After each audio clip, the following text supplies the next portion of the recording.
วิทยุแห่งประเทศไทยจังหวัดแพร่ 91 เมกะเฮิรตซ์ ให้ความรู้คู่ความสุข ทำไมราคารอบนี้ถึงสูงกว่าปกติตั้งหลายเท่า เอกสารที่เธอถืออยู่นั่นพี่เป็นคนเซ็นเอง อย่าคิดมากมันคือธรรมเนียมของวงการนี้ แต่นี่มันคือเงินภาษีประชาชนนะคะพี่เราไม่ควรปล่อยผ่านอะไรแบบนี้เมย์ฟังพี่นะใครๆเขาก็ทำกันทั้งนั้นอยู่เฉยๆแล้วก็ได้ดีสบายใจไม่เหนื่อยไม่เสี่ยงแต่เมย์ยอมเหนื่อยดีกว่าทำผิดแล้วต้องโกหกตัวเองทุกวันค่ะสวัสดีค่ะดิฉันมีหลักฐานเกี่ยวกับความผิดปกติในกระบวนการจัดซื้อราชการขอแจ้งเรื่องไว้ตรวจสอบค่ะเธอกล้าดีนะพี่เคยอยากทำแบบเธอแต่ไม่กล้ายังไม่สายที่จะเริ่มค่ะพี่ถ้าทุกคนเริ่มด้วยความกล้าความถูกต้องก็จะไม่โดดเดี่ยวอีกต่อไปการป้องกันการทุจริตไม่ต้องใช้กองทัพแต่ต้องใช้ความกล้าของคนธรรมดาเพียงคนเดียวในการเริ่มต้นและวันหนึ่งความกล้านั้นจะเปลี่ยนทั้งระบบได้พบเห็นการทุจริตแจ้งสายด่วนปปชโทร1205สนับสนุนโดยกองทุนปปชและสำนักงานปปชประจำจังหวัดแพร่เก็บออมมาตั้งนานข่าวดีสำหรับคนอยากมีบ้านธนาคารอาคารสงเคราะห์มีสินเชื่อปลูกสร้างที่อยู่อาศัยบนที่ดินของตนเองอัตราดอกเบี้ยต่ำยื่นกู้ตั้งแต่3มีนาคมถึง30ธันวาคม2568อนุมัติและทำนิติกรรมภายใน30ธันวาคม2568ผ่อนสบายสูงสุด40ปีกรณีทำประกันสินเชื่อดอกเบี้ยเดือนที่ 1-6 0.89% ต่อปีและกรณีไม่ทำประกันสินเชื่อดอกเบี้ย 1.29% ต่อปีวงเงินในโครงการมีจำนวนจำกัดติดต่อสอบถามที่ธนาคารอาคารสงเคราะห์สำนักงานสาขาแพร่054-621-490-5ธนาคารอาคารสงเคราะห์ทำให้คนไทยมีบ้านดูแลผูกพ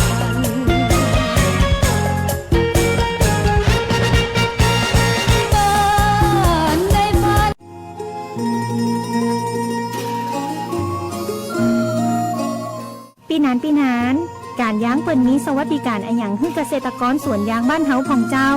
ถ้าสวนยางประสบภัยธรรมชาติเช่นอุทกภัยวาตภัยอัคคีภัยเกิดความเสียหายอย่างน้อย29ต่อไร่เปิ้นช่วยสูงสุด 3,000 บาทยื่นกำขอได้ใน30วันหลังเหตุการณ์สิ้นสุดแล้วถ้าตายดุทายาทจะได้อันหยังทายาทได้ 30,000 บาทแต่ต้องยื่นกำขอภายใน90วันเนออ๋อแล้วเปิ้นมีเงินกู้ให้เกษตรกรของก็เจ้ามีเงินกู้สำหรับบรรเทาความเดือดร้อนสวนที่ประสบภัยกรณีรักษาพยาบาลตัวเก่าหรือเงินกู้เพื่ออาชีพเสริมก็มีน่าสนใจขนาดเจ้าถ้าน้องอยากจะขอรับสวัสดิการน้องจะต้องญาติจะใดโทรไปหาสำนักงานการยางแห่งประเทศไทยจังหวัดแพร่054-069-605ได้เลยเน้อ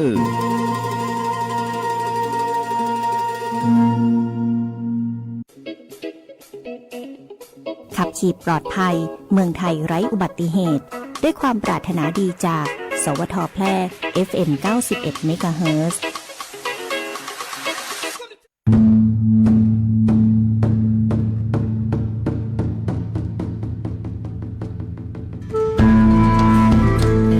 มอห้อมไม้ซักถิ่นหักพระล้อจ่อแฮสีเมืองหรือเหลื่องแพะเมืองผีขนแป่นี่ใจงามเจ้าจังหวัดแปร่ขอต้อนรับนักท่องเที่ยวทุกท่านตีมาเยือนหมู่เฮาด้วยความยินดียิ่งเจ้า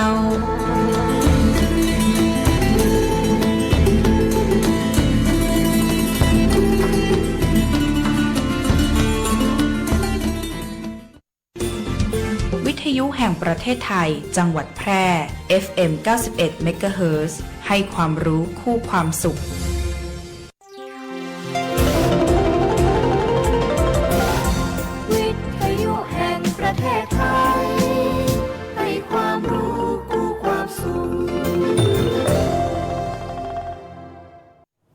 ที่นี่สถานีวิทยุกระจายเสียงแห่งประเทศไทยจังหวัดแพร่จากนี้ไปขอเชิญติดตามรับฟังรายการเสียงจากอปมช.แพร่ผลิตรายการโดยอาสาสมัครประชาสัมพันธ์ประจำหมู่บ้านและชุมชนจังหวัดแพร่ครับ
วัสดีเจ้าท่านผู้ฟังท่านผู้ชมตีเคารพฮัก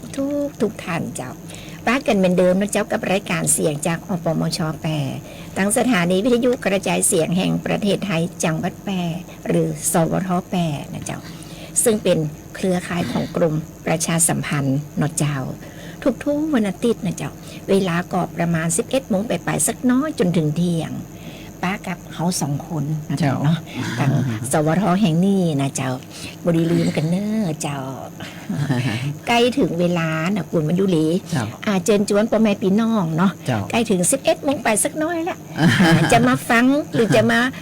ได้ยินได้ฟังได้ชมรายการเสียงจากอปมชแปรเขาสามารถคือพ่อแม่พี่น้องชมรายการของเขาตั้งใดได้พ่องเจ้าที่ช่องทางเลยค่ะหลายช่องทางอยู่นะเจ้าเนาะช่องทางขึ้นสวทเนาะทางวิทยุเนาะแล้วก็ทางเพจ Facebook ทาง TikTok นะเจ้าเนาะแล้วก็หลายช่องทางนะเจ้าหลายช่องทางนะก็เชิญชวนทุกท่านเขาก็มาติดตามรับชมรับฟัง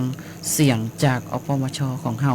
แล้วก็โทรเข้ามาได้นะเมื่ออย่างในเจ้าเร็วเข้ามานี่โทรเข้ามาแลกเปลี่ยนความรู้หรือว่าติชมกันได้นะเจ้าติเบอร์โทร0545235516เจ้าเนาะใครมียังกระทูมาอู้มาเอ้ยก่อนก็ได้นะเจ้าจะมาอู้กับดีเจกันก็เชิญได้เลยนะเจ้าไปข่าวแรกกันเลยนนเจ้าเนาะข่าวแรกก็ดีบ่ป้นเรื่องของสภาพอากาศนะสภาพดินฟ้าอากาศนะเจ้าช่วงนี้ก็รู้สึกอากาศเย็นๆนะตอนเจ้านะเจ้าเย็นๆสบายนะเจ้าเอามาฟังกันเลยเนาะเจ้าพยากรณ์อากาศประจำวันอาทิตย์ที่19 ตุลาคมพุทธศักราช 2568ตั้งแต่เวลา 6 นาฬิกาวันนี้จนถึงเวลา 6 นาฬิกาวันพรุ่งนี้พยากรณ์อากาศ24 ชั่วโมงตั้งหน้าประเทศไทยตอนบนยังคงมีฝนฟ้าคะนองเกิดขึ้นสำหรับภาคใต้มีฝนฟ้าคะนองเกิดขึ้นได้หลายพื้นที่นะเจ้าและมีฝนตกหนักเป็นบางแห่งเนื่องจากลมตะวันออกและลมตะวันออกเฉียงใต้พัดปกคลุมอ่าวไทยประเทศไทยและทะเลอันดามันขอให้ประชาชนบริเวณประเทศไทยโดยเฉพาะภาคใต้ระวังอันตรายจากฝนฟ้าคะนองฝนตกหนักและฝนตีตกสะสมรวมถึงเพิ่มความระมัดระวังในการสัญจรผ่านบริเวณที่มีน้ำท่วมขังในระยะนี้ไว้ตัวนะเจ้าสำหรับทะเลอันดามันและอ่าวไทยมีคลื่นสูงประมาณ1 เมตรบริเวณที่มีฝนฟ้าคะนองคลื่นสูงมากกว่า2 เมตรขอให้ชาวเรือเดินเรือด้วยความระมัดระวังและหลีกเลี่ยงการเดินเรือในบริเวณที่มีฝนฟ้าคะนองอันหนึ่งพายุโซนฮ้อนเฟิงเฉินจากบริเวณเกาะลูซอนประเทศฟิลิปปินส์คาดว่าจะเคลื่อนลงสู่ทะเลจีนใต้ตอนบนในวันนี้นะเจ้าก็คือวันที่19หลังจากนั้นในช่วงวันที่21 ถึง 23 ตุลาคมพายุนี้จะเคลื่อนเข้าใกล้ตอนใต้ของเกาะไหหลำประเทศจีนนะเจ้าและชายฝั่งประเทศเวียดนามตอนกลางในขณะที่บริเวณความกดอากาศสูงจากประเทศจีนจะแผ่ลงมาปกคลุมประเทศจีนตอนใต้และประเทศเวียดนามตอนบนโดยพายุนี้นะเจ้าจะบ่เคลื่อนเข้าสู่ประเทศไทยนะเจ้าบ่เคลื่อนนะมาประเทศไทยบ่มีนะเจ้า เจ้าแต่จะส่งผลย่างฮือภาคตะวันออกเฉียงเหนือมีฝนตกเป็นบางแห่งและลมตะวันออกเฉียงเหนือที่พัดปกคลุมในบริเวณดังกล่าวจะมีกำลังแห้งขึ้นนะเจ้าพยากรณ์อากาศบริเวณภาคเหนือมีฝนฟ้าคะนอง20%ของพื้นที่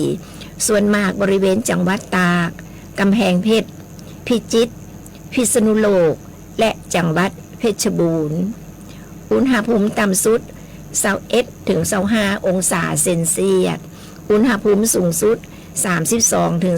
35 องศาเซนเซียสลมตะวันออกความเร็ว5 ถึง 15 กิโลเมตรต่อชั่วโมงพยากรณ์อากาศบริเวณจังหวัดแปรมีฝนฟ้าคะนอง20%ของพื้นที่ทัศนวิสัย2 ถึง 10 กิโลเมตรลมตะวันออกความเร็ว 5 ถึง 15 กิโลเมตรต่อชั่วโมง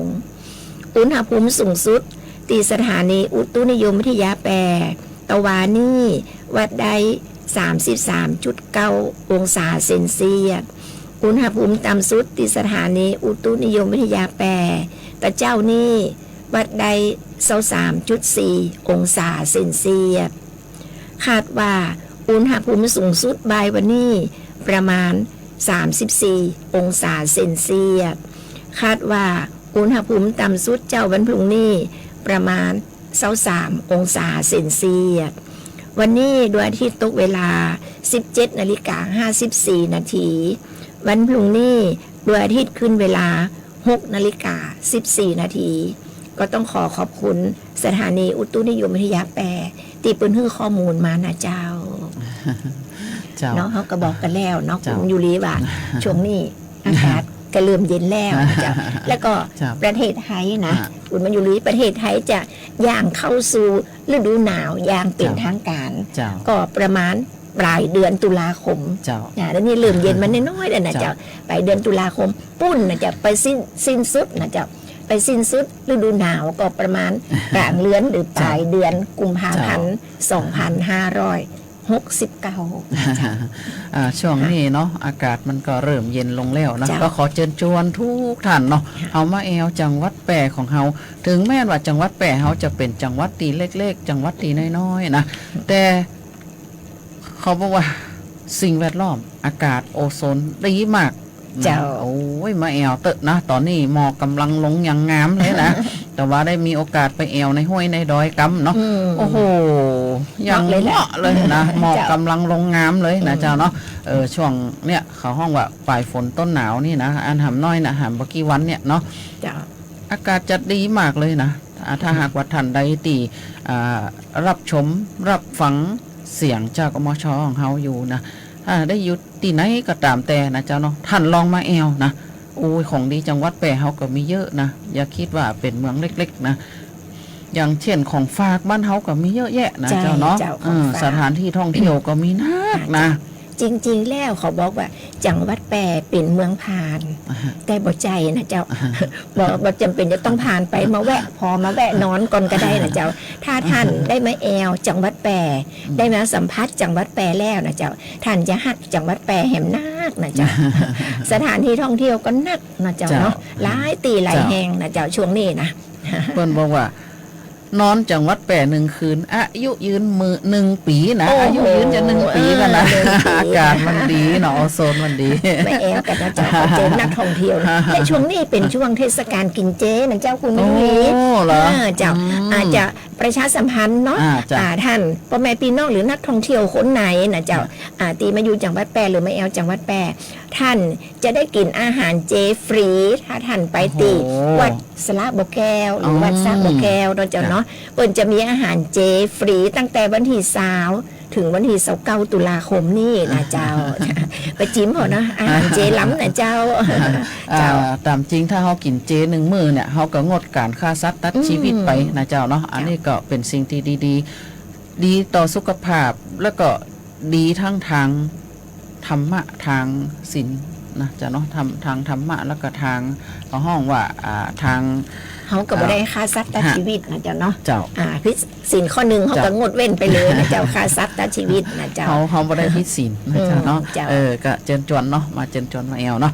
เขาก็มาอู้ถึงเรื่องของข่าวของรองนายกรัฐมนตรีธรรมนัสนะเจ้าเนาะเปิ่นก็ลงพื้นที่มอบนโยบายส่วนราชการจังหวัดเชียงรายเผยเตรียมนำปัญหาสารปนเปื้อนเข้าครม.นะเจ้าเนาะเมื่อวันที่11 ตุลาคม 2568 ที่ผ่านมาร้อยเอกธรรมนัส พรหมเผ่ารองนายกรัฐมนตรีและรัฐมนตรีว่าการกระทรวงเกษตรและสหกรณ์และคณะมาตรวจเยี่ยมและก็รับฟังปัญหาของประชาชนรวมทั้งมอบนโยบายแก่ส่วนราชการในพื้นที่จังหวัดเชียงรายโดยมีนางณฤมลพินโยสินวัฒน์รัฐมนตรีว่าการ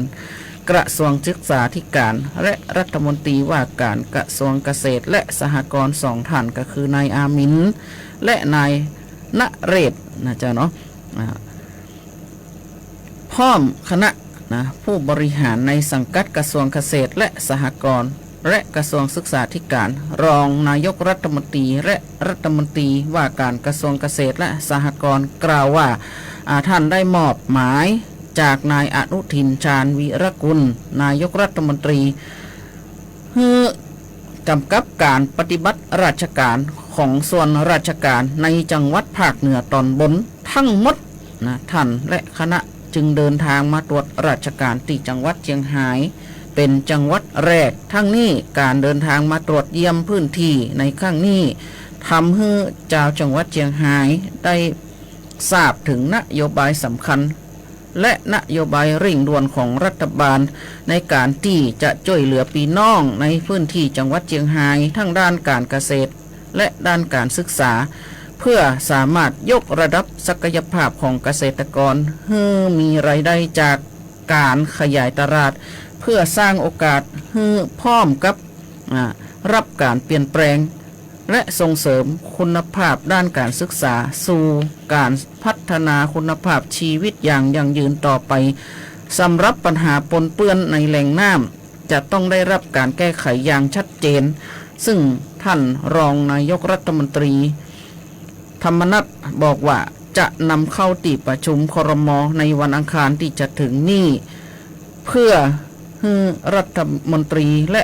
กระทรวงการต่างประเทศหรือนักการทูตไปเจรจาแก้ปัญหากับเจ้าของเหมืองต้นน้ำก๊กนะน้ำสายเพื่อแก้ปัญหาสารปนเปื้อนในแม่น้ำอย่างที่ยั่งยืนต่อไปนะเจ้าเนาะอันนี้ก็เป็นสิ่งที่ดีทางจังหวัดเชียงรายที่เปิ่นจะได้รับการแก้ไขไม่ใช่ว่ากระทบเฉพาะจังหวัดเชียงรายอย่างเดียวนะปลายน้ำจากแม่น้ำก๊กจากแม่น้ำสายเนี่ยอย่างหมู่เฮาเนี่ยเฮาไปซื้อปูซื้อปลาซื้ออะไรอย่างกินน่ะเนาะปลาที่มันอยู่ในแม่น้ำเนี่ยมันก็ได้รับสารปนเปื้อนหมู่เฮาก็ได้รับสารพิษตัวนะเจ้าเนาะหลายพื้นที่ก็ได้รับผลกระทบจากสารพิษนี่เหมือนกันนะเจ้าเนาะแล้วก็เฮาก็มาดูข่าวต่อไปหรือเนาะข่าวต่อไปนะเจ้าอันนี้ก็เป็นการขอย่ำเตือนนะเจ้าเป็นย่ำเตือนคนละครึ่ง plus นะกับโครงการคนละครึ่ง plus นะเจ้าเพราะว่าอาทิตย์ที่แล้วเขาก็ได้บอกกล่าวกันไปของแล้วนะเจ้าเนาะคุณไม่เจ้าแต่อาทิตย์นี้เขาจะมาขอย่ำเตือนนะเจ้ามาขอย่ำเตือนเพราะว่ากลัวว่าจะเสียสิทธิ์กลัวว่าจะลืมกันอินะเจ้ากลัวว่าจะลืมเนาะบางครั้งพ่อแม่พี่น้องยังเฮานี่ก็เหมือนกันนะขี้ลืมเนาะขี้ลืมถ้าบ่ย่ำบ่เตือนกันก็อย่าลืมถ้าท่านก็จะเสียสิทธิ์อินะเจ้า สำหรับวันนี้นะเจ้ามาเตือนนะเจ้ามาเตือนก็จะเสียสิทธิ์นะเจ้าเนาะสำหรับร้านค้าที่เข้าโครงการนะคงจะลงทะเบียนไปแล้วคุณมาอยู่ดีพอเปิ่นบอกว่าร้านค้าเนี่ยลงทะเบียนตั้งแต่วันที่15นะเจ้าวันที่15ตุลาเนาะคิดว่าลงไปแล้วนะเจ้าแล้ววันนี้สำหรับประชาชนทั่วไปเนาะคนทั่วไปที่จะเข้าลงทะเบียนโครงการคนละครึ่ง plus นะเจ้าเนาะเปิ่นบอกว่าประชาชนทั่วไปเนี่ยเริ่มลงทะเบียนได้ตั้งแต่วันพรุ่งนี้นะเจ้าวันพรุ่งนี้วันที่20เจ้าถ้าบอกมาเตือนถ้าบอกมาย่ำกันก็กลัวจะลืมนะเจ้าเป็นบอกว่าคนทั่วไปไปลงทะเบียนรับสิทธิ์นะเจ้าตั้งแต่วันที่20ถึงวันที่26ตุลาคมนะเจ้าตั้งแต่6 โมงเจ้านะวันพุธนี่นะ6 โมงเจ้าเป็นต้นไปจนถึง4 ทุ่มของทุกวันเลยนะเจ้าวันที่20ถึงวันที่26เนี่ย6 โมงเจ้าตื่นขึ้นมาปุ๊บกดทันทีเลยเนอะเจ้า 6 โมงเจ้าถึง4 ทุ่มทุกวันนะเจ้าถ้าไผยากบ่จ้างยากบ่เป็นนะเจ้าคือท่านกำโทรศัพท์ของท่านไปตีธนาคารได้เลยนะเจ้าหน้าที่ปุญญะหรือบางอันก็ลูกหลานเนาะลูกหลานมาเดียวตัวนิดๆน้อยๆเขาเป็นหมดนะเจ้าลูกหลานแล้วนะเนี่ยเป็นได้หมดนะตัวน้อยๆก็เนี่ยจ้างนะเจ้าเนาะแล้วนะเจ้าไผตีลงทะเบียนแล้วถ้าท่านไปใจซิดซื้อสินค้าตั้งแต่วันที่29นะเจ้าถ้าท่านลงทะเบียนเรียบร้อยแล้วปุ๊บผ่านอย่างแล้วเรียบร้อยทุกอย่างนะเจ้าไปซื้อสินค้าได้ครั้งแรกนะเจ้า ตั้งแต่วันที่29ตุลาคมถึงวันที่31วันแรกนะเจ้า29วันแรกตั้งแต่6โมงเจ้าถึง5ทุ่มนะเจ้าท่านสามารถไปซื้อสินค้าได้ตั้งแต่6โมงเจ้าถึง5ทุ่มของทุกวันนั่นนะเจ้า29ถึงวันที่31ก็2 เดือนกว่าเนาะ2 เดือนกว่าคือวันละคนละ200 บาทต่อวันต่อคนนะเจ้ารัฐบาลเบิดเอาคือ200เฮาก็200เนาะและสิ่งที่สำคัญนะเจ้าสำคัญมากๆเลยคนที่มีสิทธิ์แล้วอย่างคุณมายุรีไปลงทะเบียนแล้วเนาะและตั้งโครงการบนกระตอบมาแล้วว่าคุณมีสิทธิ์นะเจ้าคุณมีสิทธิ์ตีจะใจโครงการคนละครึ่ง plus นี้ได้ท่านจะต้องไปใจสิทธิ์นะเจ้าท่านจะต้องไปใจสิทธิ์ครั้งแรกภายในวันที่11พฤศจิกายน6โมงเจ้าเป็นต้นไปนะจ๊ะ6โมงเจ้าถึง5ทุ่มคนอันนี้ถ้าสมมติว่าท่านบอกไปท่านก็จะเสียสิทธิ์นะเจ้าท่านบอกถ้าบอกไปบอกใจสิทธิ์วันนี้ก็ท่านจะเสียสิทธิ์นะเจ้าและสำหรับคนที่อยากจะใจสิทธิ์ฟู้ดเดลิเวอรี่นะเจ้าฟู้ดเดลิเวอรี่นะเจ้าหรือว่าแค่ฟู้ดเนาะประเภทนั่นที่ว่าส่งอาหารถึงบ้านอันนั้นส่งอาหารถึงบ้านก็จะใจสิทธิ์ใดตั้งแต่วันที่7พฤศจิกายนนะเจ้าท่านจะสั่งอาหารตั้งนี้ท่านก็เริ่มวันที่7ตั้งแต่6โมงเจ้าถึง3ทุ่มวันที่7พฤศจิกายนถึงวันที่31ธันวานะเจ้าโครงการของเปิ้นจะสิ้นสุดก็คือ31ธันวาเนาะเจ้าเนาะแล้วพ่อแม่พี่น้องเจ้าสำรับเงินตีรัฐเปิ้นอย่าโอนเข้ากระเป๋าตังค์ให้เฮานั่นน่ะเฮามาพอกันเลยว่าเปิ้นอย่าโอนให้ไผเท่าใดจะได้อีนะเจ้าสำรับคนที่ยื่นเสียภาษีนะคนที่ยื่นเสียภาษีอาจจะได้ 2,400 บาทนะเจ้า 2,400 บาทเปิ้นให้ใจวันละ200เนาะเจ้าเนาะสำหรับคนที่บ่ได้ยื่นเสียภาษียังประชาชนราษฎรธรรมดาอีนะเจ้าเนาะเปิ้นก็จะโอนให้ 2,000 บาทนะเจ้า 2,000 บาทเฮาก็ใจวันละ200เหมือนกันนะเจ้าเปิ้นจำนวนจะเปิ้นจำกัดนะเจ้าจำกัดสิทธิ์นะทั้งหมด2 ล้านสิทธิ์นะโอ้โหเข้าใจรีบไปลงอย่างนั้นเจ้าถ้าเกิน2 ล้านสิทธิ์ไปคุณอาจจะบ่ได้สิทธิ์นี่ก็ได้นะเจ้าคุณจะต้องผ่านแอปเป๋าตังค์นะเจ้าคุณจะต้องไปโหลดแอปเป๋าตังค์มาก่อนเนาะมาไว้ติดในมือถือของท่านแล้วเอาเงินเติมเข้าไปนะเจ้ารัฐบาลก็จะเอาเงินเติมให้เฮาเหมือนกันนะเจ้าอย่างประชาชนธรรมดานี่ก็ 2,000ของเฮาถึง 2,000 ก็เป็น 4,000 อีนั่นเจ้าเนาะเอากระจายวันละ200 ซื้ออย่างก็แล้วแต่ตีเปิ้นเพื่อซื้อเนาะเพื่อซื้อเพราะฉะนั้นวันพุธเป็นต้นไปนะเจ้า6โมงเจ้าเนาะวันที่20ก็ขอเชิญไปลงทะเบียนโครงการคนละครึ่ง plus กันได้นะเจ้าบ่ได้ลืมเน้อเจ้าท่านจะลงโครงการคนละครึ่งพัดนี่นะเจ้าเนาะท่านก็ต้องดูดีๆเด้อนะเจ้าเนาะเดี๋ยวนี้มันก็มีแอปปลอมแอปอะไรอย่างขึ้นมาหลายอย่างนะท่านก็ต้องไปตีท่านเชื่อถือได้ป่ะนะเจ้าเนาะดีบ่ดีก็สตางค์หามาตลอดชีวิตเนาะก็อย่าโดนเขาดูดไปอย่าหมดอย่าเสี่ยงเนาะอันนี้มันก็เกี่ยวกับลักรหัสบัตรประชาชนของเฮาแล้วก็เลขหลังบัตรของเฮาแหมแล้วก็เวลาเฮาไปยืนยันตัวตนเนี่ยเฮาก็ต้องเนี่ยอย่างสปะสปิเนาะรวมถึงเขาห้องว่าบัญชีธนาคารเฮาตัวอย่างตัวนะเจ้าเนาะตีแน่ๆนะเจ้าเนาะก็ไปตีธนาคารกรุงไทยดีกว่ามันแน่นอนที่สุดนะบางครั้งบางทีเฮาไปโหลดมาเนี่ยเฮาบ่ฮู้ของแต่ของปลอมเนาะบางทีมันก็มีเคล็ดลับดูกันน้อยเดียวไอ้ไหนเนาะเดี๋ยวช่วงหลังเขาก็จะมาบอกเนาะจากธนาคารกรุงไทยนะเจ้าเอาสิ่งดีๆเรื่องนี้แหละจะมาพูดให้ฟังเจ้าเนาะช่วงนี้เขาขอเบรกสักกั๊มนะเจ้าฟังเพลงค่ะฟังสิ่งที่น่าสนใจจากรายการของเฮาก่อนเนาะเจ้าเจอเลยเจ้า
ศูนย์บริหารจัดการน้ำจังหวัดแพร่มีหน้าที่ในการบริหารจัดการน้ำในจังหวัดแพร่โดยมีเป้าหมายเพื่อให้มีแหล่งน้ำใช้อย่างเพียงพอสำหรับการดำรงชีวิตและการพัฒนาและเพื่อให้เกิดการใช้น้ำอย่างมีประสิทธิภาพและเป็นธรรมรวมถึงการอนุรักษ์แหล่งน้ำและการแก้ไขปัญหาน้ำท่วมศูนย์บริหารจัดการน้ำจังหวัดแพร่เข้าใจเข้าถึงพัฒนาเพื่อประชาชน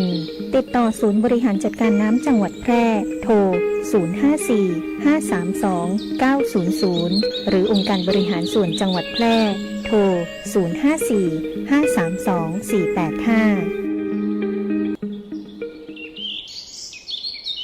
ประกันไม่ใช่แค่เพียงธุรกิจที่เอามาขายคุณเพื่อเงิน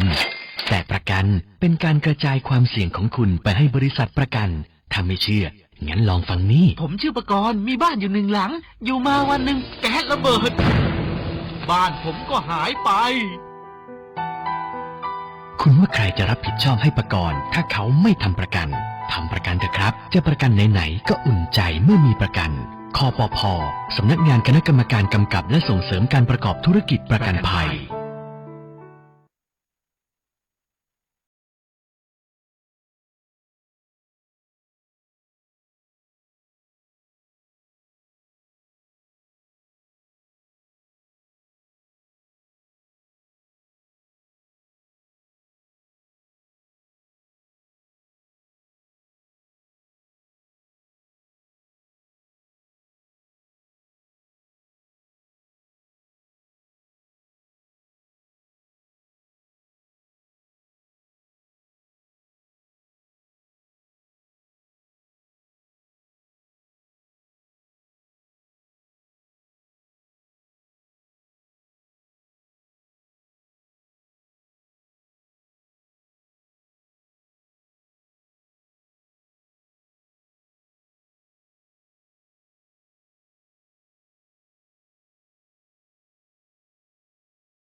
สำนักงานประชาสัมพันธ์ที่ 3 กรมประชาสัมพันธ์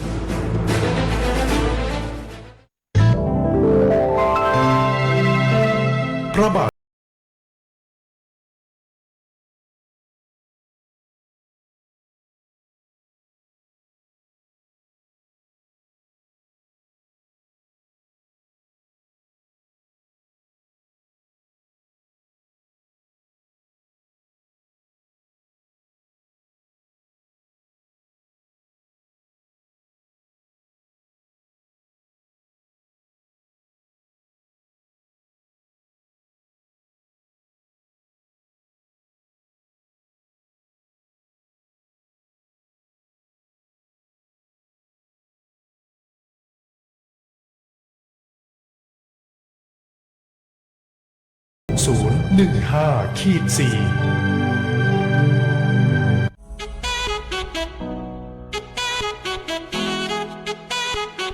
ขับไม่ดื่ม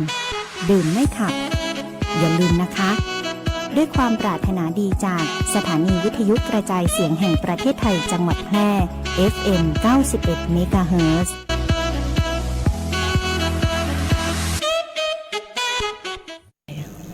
เจ้า ท่านผู้ฟังท่านผู้ชมกำลังหูเกียรติติดตามรับฟังรับชมรายการเสียงจากอปมช.8นะเจ้าทางสถานีวิทยุกระจายเสียงแห่งประเทศไทยหรือสวท.8นะเจ้าโดยมีข้าเจ้าพัฒนันกันกาเจ้าข้าเจ้ามายุรีข้าใจเจ้าดำเนินรายการเนาะวันนี้2 คนพี่น้องเข้ามา สีแดง สีแดงสดใสนะเจ้าเหมือนกันนัดกันไว้นะเจ้าเนาะสีตรงกันเป๊ะเลยนะเจ้า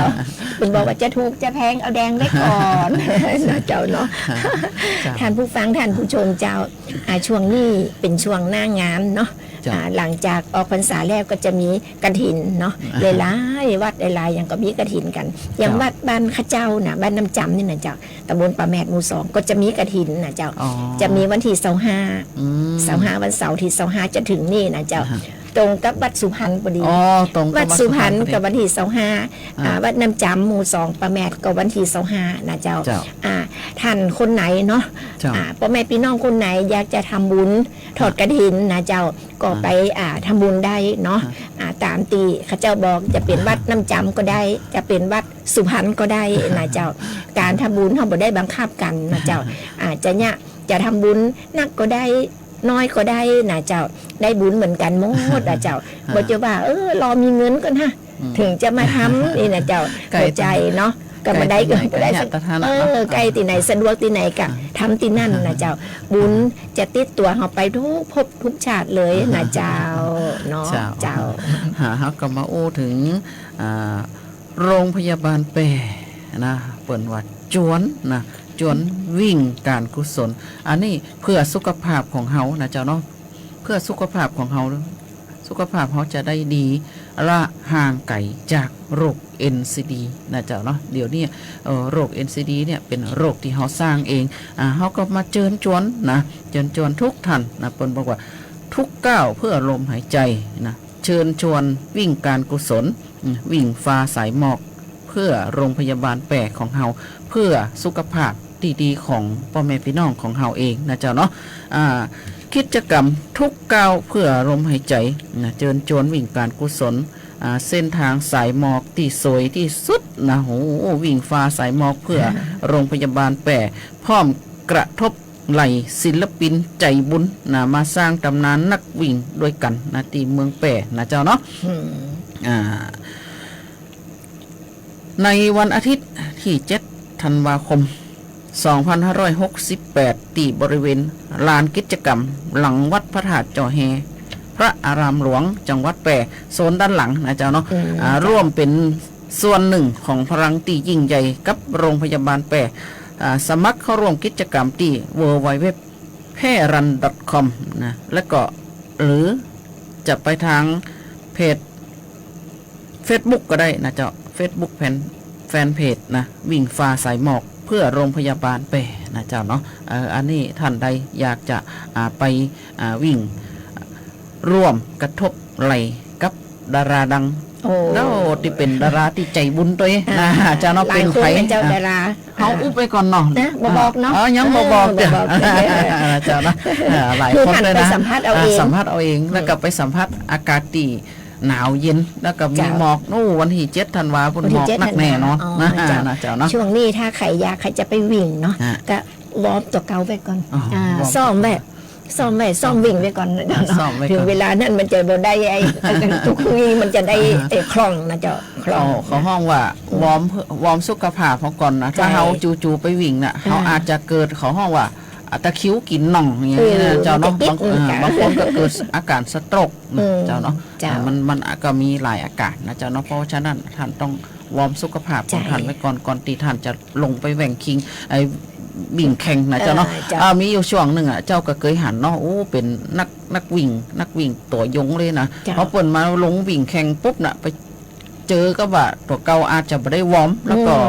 สุขภาพตัวเองตัวเนาะปัญหาสุขภาพตัวเองด้วยเปิดก็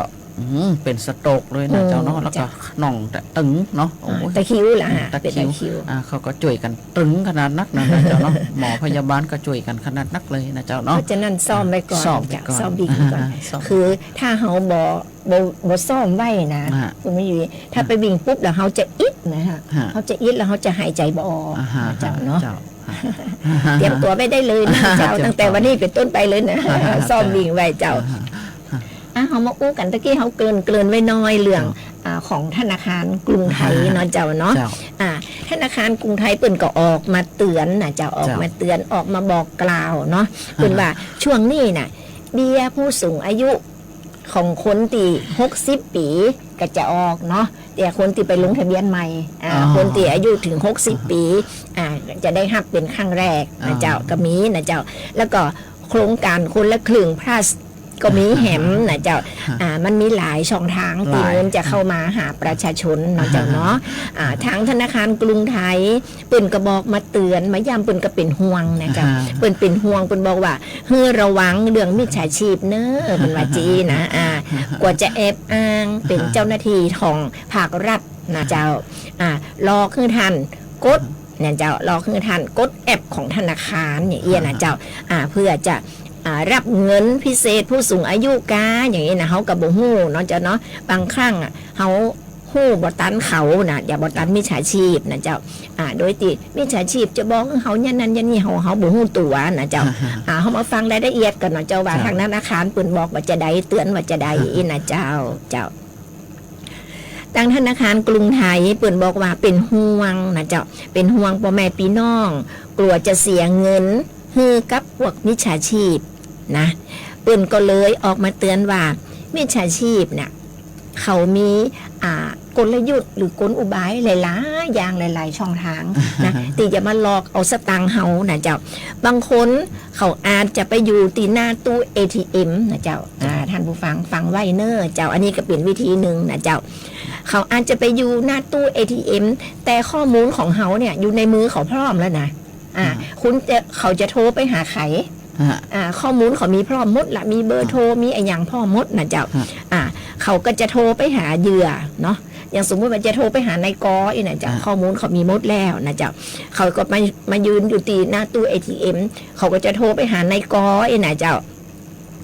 แล้วก็บอกคือนายกอเนี่ยคือเหยื่อนะนายกอเป็นเหยื่อนะว่าคุณมีสิทธิ์รับเงินพิเศษเห็นก็โทรไปหานายกอปุ๊บก็บอกว่านายกอคุณมีสิทธิ์รับเงินพิเศษของเบี้ยผู้สูงอายุเด้อนะเจ้าพอได้ยินคำว่าเบี้ยผู้สูงอายุเงินพิเศษโอ้โหบางคนก็ดีใจนะเจ้าดีใจความดีใจอยากแสดงสตังค์นะเจ้าโดยที่เขาจะแนะนำนะเจ้าเขาก็จะแนะนำว่าเขาเนี่ยเป็นเจ้าหน้าที่นะเจ้าเขาเป็นเจ้าหน้าที่ที่จะช่วยเหลือที่จะช่วยเหลือท่านได้และคือคำแนะนำนะเจ้าคำแนะนำทุกขั้นตอนนะเจ้าทุกขั้นตอนโดยใจแอมของธนาคารเขาบอกเขาเป็นเจ้าหน้าที่นะอย่าช่วยให้คุณนะอย่างนี้นะเขาเป็นเจ้าหน้าที่ตัวนะเจ้าแล้วเขาจะบอกขึ้นเหยื่อบอกขึ้นในกอเนี่ยนะเจ้าหนึ่งจะบอกขึ้นเปลี่ยนนะเจ้าท่านคือท่านยิบโทรศัพท์ของท่านมาเนอร์นะฮะคือเปลี่ยนภาษาในแอปนะเจ้าคือเปลี่ยนภาษาในแอปของธนาคารของท่านเนี่ยจากภาษาไทยเป็นภาษาอังกฤษหันก็เจ้าเขากับบุหูเนาะบุหูเขาก็เปลี่ยนตัวเขาอีน่ะเจ้าบอกเปลี่ยนตัวเขาแล้วก็คือกดเมนูถอนเงินโดยบ่ใจบัตรนะเจ้ามันจะมีนะเจ้าการถอนเงินเนี่ยโดยตีใจบัตรกับบ่ใจบัตรนะมันจะมี2ปุ่มนะเจ้าเขาก็จะบอกขึ้นเขาว่าคือท่านไปกดเมนูถอนเงินตีบ่ใจบัตรเขาก็ไปกดเลยนะเจ้ากดตามเขาเจ้าหน้าที่เขาบอกมาดูเนาะเขาก็ไปกดตามเขาว่ากดเมนูถอนเงินโดยไม่ใช้บัตรนะเจ้าแล้วข้อที่3บอกตัวเลขนะบอกตัวเลขคือกรอกบอกตัวเลขคือกรอกบอกตัวเลขคือกรอกแล้วแต่เขาจะบอกมาเขาจะบอกคือคุณกรอกตัวเลขอันนี้เนอะไอ้นะเจ้าแล้วก็เหยื่อกับกรอกตัวที่เขาบอกมานั่นน่ะหารู้ไม่ว่าเหยื่อหารู้ไม่ว่าตัวเลขเนี่ยคือ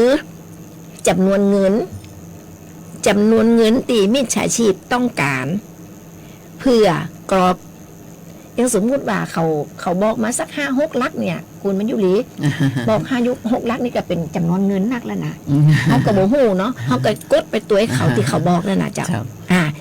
เขาอันนี้คือจำนวนเงินตีเหยื่อเขาโดนหลอกเป็นนะเจ้าโดนหลอกแล้วก็เพื่อพอเหยื่อกรอกตัวเลขนั่นแล้วนะเจ้าพอเขากดเลขปั๊บตามที่เขาบอกมาแอปก็จะแสดงรหัสบนหน้าจอทันทีเลยเพราะเขากดเงินออกไปแล้วเนี่ยเจ้านี่คือหมายถึงว่าเขากดเงินนะเจ้าแอปของเขาเนี่ยที่อยู่ในมือถือของเขาเนี่ยก็จะแสดงตัวเลขบนหน้าจอออกมานะเจ้าตัวเลขคือตัวเลขนะเจ้าตัวเลขออกมามิจฉาชีพก็จะบอกให้เหยื่ออ่านตัวเลขคือฝังคือตัวเลขคือตัวเลขถอนเงินของเขานะเจ้าเป็นรหัสของเขานะเจ้ารหัสของเขามิจฉาชีพก็จะบอกให้เหยื่ออ่านตัวเลขคือฝังตัวเลขที่อ่านก็คือรหัสถอนเงินของเขานะเจ้ารหัสถอนเงินของเหยื่อนะเจ้าเมื่อได้รหัสแล้วปั๊บเมื่อได้รหัสแล้วปั๊บขั้นตอนสุดท้ายของมิจฉาชีพแล้วนะเจ้ามิจฉาชีพก็จะกดรหัส ตีได้มานะที่เขาบอกตะกี้นะเจ้ารหัสที่เขาบอกตะกี้นะมิจฉาชีพได้รหัสของเขาไปแล้วปุ๊บเนี่ยเขาจะถอนเงินออกทันทีเลยนะเจ้าท่านก็เจ้าแป๊บเดียวนะเจ้าเขาเนี่ยเร็วมากเลยนะเจ้าคือเงินของเขาก็จะหมดบัญชีหรือจะเกลี้ยงบัญชีเลยนะเจ้าหันเนาะเขาไปอยู่ติดตู้หน้าATM บอกคือเขาเนี่ยตามขั้นตอนของเขาบอกหูเขาก็เรื่องว่าได้เบี้ยยังชีพผู้สูงอายุเงินพิเศษเพิ่มเข้ามาอย่างนี้นะเจ้าเขาก็เนี่ยทำตามตุ๊ดแป๊บเดี๋ยวเขาเอาเงินออกเขาออกไปหมดเลยนะเกลี้ยงบัญชีเลยนะเจ้าธนาคารกรุงไทยเปิ่นก็บอกว่าถ้ามีสายแปลกๆเข้ามานะเจ้าโทรเข้ามาฮือทันกดรับเงินผ่านแอปเปิ่นบอกนะถ้ามีสายแปลกๆเข้ามาสั่งฮือทันกดรับเงินผ่านแอปขอนะเจ้าทางธนาคารกรุงไทยว่าขออย่าบริเจือนะเจ้าห้ามเจือห้ามโอนถ้าหากท่านสงสัยนะเจ้าถ้าหากท่านสงสัยฮือโทรไปถามเบอร์อันนี้เป็นเบอร์ของธนาคารของเขานะเจ้า02-111-1111คือเลข17ตัว02แล้วก็เลข17ตัวนะเจ้าแล้วก็กด108อันนี้ได้ตลอด24ชั่วโมงเลยนะเจ้าอันนี้เป็นธนาคารกรุงไทยเป็นเตือนมานะเจ้าเนาะมุกของมิจฉาชีพมันมีหลายอย่างเขาบางครั้งเขาตัวบ่ตันนะเจ้าตัวบ่ตันมือแปลกๆอันอย่างมากกระจังลิงอันอย่างได้กระจังนะเจ้าขอร้องเนาะบดีกดนะเจ้าบดีกดเนาะเจ้าหลายท่านอันนี้ความเป็นห่วงเป็นใยหลายท่านหลายคนก็เป็นว่าที่สวแล้วนะบางครั้งเขาหูเต่าบดึงในการเนาะจะเขาก็อยากด้วยความที่ว่าบางครั้งตื่นเต้นดีใจเขาก็อย่าไปแยกตามเขาเนาะนี่นะเขาก็อู้กันมาเหมือนแล้วเนาะใกล้ถึงมันเกือบจะหมดเวลาอันของก็ขออนุญาตทักทายแฟนรายการทางหน้าวิทยุนะเจ้าเนาะทางคลื่นสวทที่ว่าเครื่องเสียงเขาส่งถึงนะเจ้าเนาะแล้วก็มาทางหน้าFacebook ตัวนะเจ้าเนาะสวัสดีเจ้าคุณป้าจำนงอินตาสุกนะสวัสดีค่ะคุณการจนาสวัสดีค่ะคุณปวีนาสวัสดีค่ะคุณยายปราณีนะสวัสดีค่ะคุณจิ๋วนะสวัสดีค่ะคุณพัฒนาโพธิมูลขอบคุณจัดนักเด้อที่เปิ่นส่งดอกไม้งามๆมาสวัสดีเจ้าคุณยุพานะขอบคุณจัดนักนะเจ้าคุณป้าจำนงส่งหุ่มหัวใจมาขอบคุณจัดนักคุณพัฒนาโพธิมูลส่งหุ่มหัวใจมาสวัสดีเจ้าคุณส้มโอนะนี่เปิ่นอยู่บ้านโตนป่ะเนาะสวัสดีเจ้าคุณพี่สุรีรัตน์สวัสดีเจ้าคุณมารสีกันแก้ววันนี้แฟนรายการตังเจียงไฮ้มันนักเลยนะเจ้านะขอบคุณมากขอบคุณจัดนักจัดหลายนะเจ้าสวัสดีเจ้าคุณโชคชัยน้อยนุชนะเจ้าเนาะขอบคุณจัดนักจัดหลายนะเจ้าขอบคุณจัดนักเน้อคุณแสงทองกองเขียวอันนี้ก็เปิ้นก็ฟังมาจากเจียงไฮ้พุ่นนะตำบลจันจัวนี่มีนักเลยเนาะเจ้ากับบ้านเกิดของเจ้าเนาะตีว่าเจ้าอยู่บ้านเจียงไฮ้เนาะบ้านตำบลจันจัวปุ่นนะเดี๋ยวก็อาจจะมีเวลาก็จะไปแอวหาอยู่เหมือนกันนะเจ้าเนาะก็คิดถึงเพื่อนฝูงทุกท่านทุกคนที่อยู่ต่างบ้านหนองปึ้งเนาะตำบลจันจัวใต้อำเภอแม่จันจังหวัดเชียงรายปุ่นนะเจ้าเชียงรายกับเมืองแปรกับเป็นปีเป็นน้องกันอากาศกันตัวใดนะอากาศเขาก็ใกล้เคียงกันนะเจ้าเนาะ300 กว่ากิโลก็ได้นะข้ามเขาไปก็ถึงแล้วเนาะเจ้าพอเวลาก็จะมดขอข่าวสั้นๆเห็นสักกั๊มนะเจ้าอันนี้ก็เป็นข่าวตั้งเทศบาลแปรเนาะเป็นบอกว่ารับลงทะเบียนช่วยเหลือผู้ประสบภัยน้ำท่วมนะจ๊ะที่แม่โมเนี่ยแม่โมที่ผ่านไปนะจะเปิ้นก็บอกนะจริงๆว่ามันตะวามาแล้วนะเปิ้นทับลงทะเบียนนะจ๊ะตะวากับวันนี้นะ18-19นะจ๊ะ18นี่ก็คงจะเรียบร้อยไปแล้วเรียบร้อยแน่นอน19กับตอนนี้ก็คงจะกำลังลงทะเบียนอยู่นะเจ้ากำลังลงทะเบียนอยู่วันที่19ภาคเจ้านะเจ้าเขาไปยังเร็วเลยเนาะภาคเจ้า9 โมงถึงเที่ยงนะตอนนี้ก็เนี่ยไปแล้วลงทะเบียนไปแล้วก็มีชุมชนบ้านใหม่สวรรค์นิเวศชุมชนสลาบ่อแก้วชุมชนวัดหลวงชุมชนหัวควงนะเจ้านี้ภาคเจ้านะเจ้าจนถึงเที่ยงภาคบ่ายก็คือตั้งแต่บ่ายโมงถึง5 โมงแมลงนะเจ้าเป็นของชุมชน4 ชุมชนชัยมงคลชุมชนน้ำคือ ชุมชนเมืองฮิตต้นหงนะเจ้าสำหรับเอกสารและหลักฐานที่จะต้องเตรียมไปเนาะก็คือสำเนาบัตรประชาชนนะเจ้าแล้วก็สำเนาทะเบียนบ้านเนาะถ้ากรณีตีบ้านเจ้านะเจ้าตีบ้านเจ้าหรือว่าหอพักก็ดีเนาะก็ขอให้แนบสัญญาสำเนาสัญญาเจ้านะเจ้าถ้ามีนะเจ้าให้แนบสัญญาเจ้าแล้วก็สำเนาบัตรประชาชนของผู้เจ้านะเจ้าของผู้เจ้าแล้วก็มีหนังสือมอบอำนาจตัวนะเจ้า มาลงทะเบียนอันนี้สำหรับเทศบาลแปรนะเจ้า มาลงทะเบียนได้ตีร้านอเนกประสงค์การอเนกประสงค์หน้ากล่องสวัสดิการสังคมตีเทศบาลแปรเนาะเจ้าอันนี้แมดโมมันก็เช่น ความ เดียว เสีย กัน หายของแมดโมนะเจ้าตี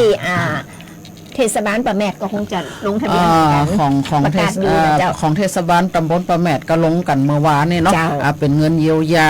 จำนวน 9,000 บาทเจ้าเนาะทุกพื้นที่เขาก็จะลงเหมือนกันหมดเสร็จแล้วเมื่อเฮาลงทะเบียนเงินเยียวยาเรียบร้อยแล้วปุ๊บเนี่ยเปิ้นก็จะมีการประชาคมกันรอบหนึ่งนะเจ้าเนาะประชาคมได้ยินนายกลีปืนประกาศเนาะเอาคลิปเสียงอยู่นะเจ้าในกลุ่มเจ้าก็ขอให้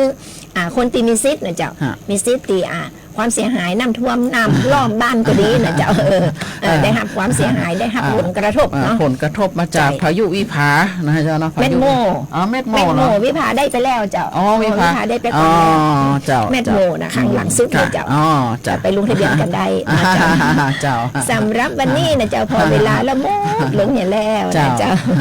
ก่อนจากกันในวันนี้นะเจ้าก็ขอบคุณท่านผู้ฟังท่านผู้ชมที่ได้ติดตามรับฟังรับชมรายการเสียงจากอปมช.แปรด้วยดีเสมอมานะเจ้ากราบขอบคุณเจ้าหน้าที่สวท.ตีเคารพฮัก